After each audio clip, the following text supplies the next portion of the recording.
The House of Azag, a Contemporary Lamentation. Part 1. The First Reign, the Time of Pestilence. In the days of turmoil, when truth was cast into the dust and the air itself grew thick with sorrow, there arose a ruler from the house of Azag, Azag, the demon slain by Ninurta, yet never truly vanquished. His tongue dripped venom, his hand withered the harvest, and his breath carried pestilence upon the wind. The multitudes, fevered and blind, hailed his coming, for they had forgotten the old warnings. They did not recall the tale, the curse, the name. From the house of Azag, Azag, the demon slain by Ninurta. And so, in his first reign, he set forth a sacrifice, one not of fire nor incense, but of breath and blood, of silence and mourning, that the land itself might wail beneath his shadow. The reign of plague. He of the house of Azag, heir to ruin, crowned in blight and anointed in ash, raised his hand, and the heavens grew silent, breathed his word, and the earth was unmade. Fevered winds bore his whispered decree, a covenant sealed in the shroud of the dead. And they, the lost, the beguiled, the willing, bowed before the plague-born throne. His altars dripped not with oil nor myrrh, but with breathless sighs and broken names. And still they called him Saviour, still they knelt, though the air itself was thick with wailing. The judgment. Thus was the land cast into shadow, and the wise were scorned, the healers undone. Not by sword, nor by fire, but by silence did the house of Azag reign. Part 2. The Fall and the Interregnum, the Elder Warrior's Time. And so it came to pass that, after the years of pestilence, when the land was burdened with sorrow and the cries of the forsaken rose to the heavens, an old warrior took up the mantle of the fallen city. He was a man of the elder years, not swift but steadfast, not mighty in arms but resolute in purpose. And he stood against the darkness, bearing the weight of the withered earth upon his back. He drove out the ruler of the house of Azag, not by blade nor by fire, but by the will of the people, who in their suffering turned against the master of plague. The temples of deception cracked, the halls of power shuddered, and the great beast was cast into exile, retreating to the shadows of the wastelands. Yet the abominable beast does not slumber. The warrior's triumph. He, the warrior of elder years, stood firm, his hands worn, his voice a beacon. And the people, weary of death and despair, turned from the house of Azag. The tyrant fell, his name a whisper, his throne an empty husk of ruin.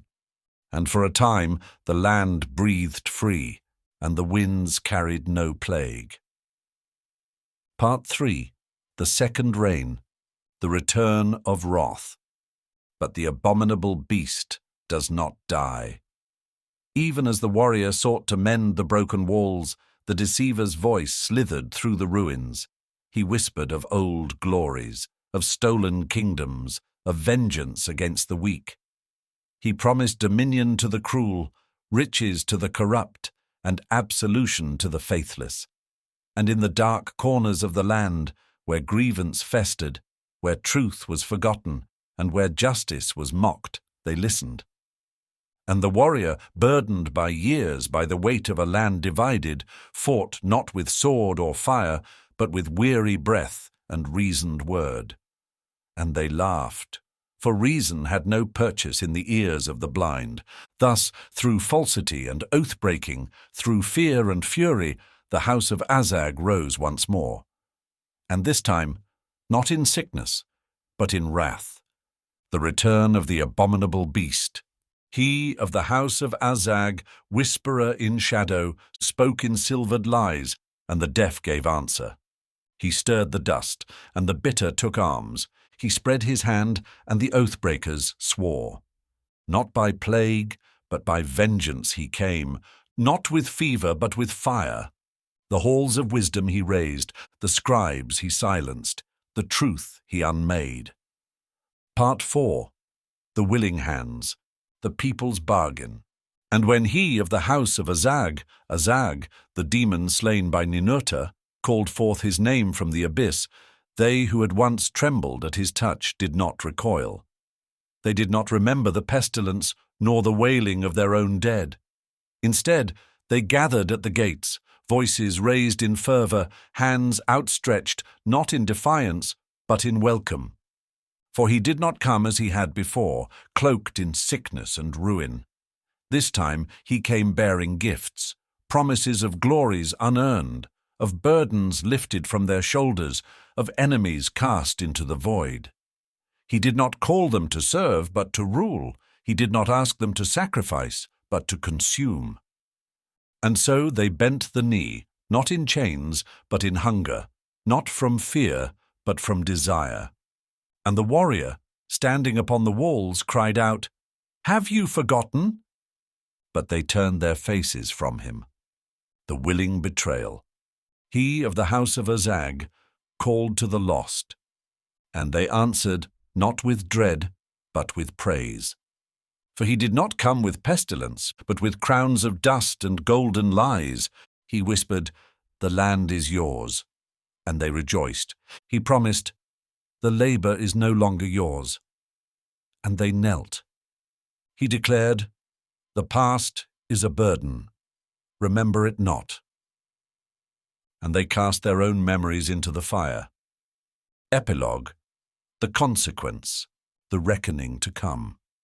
Thus the gates were flung open, not by the tyrant's might, but by the hands of the desperate and the blind. They who had suffered under his reign now lifted him upon their shoulders, crying, "He is the chosen. He will restore what was stolen." But there was nothing to restore. What they had lost, they had cast away. And when the reckoning came, they wailed once more, crying out, "How could we have known?" But their hands were not clean, for they had built the throne brick by brick.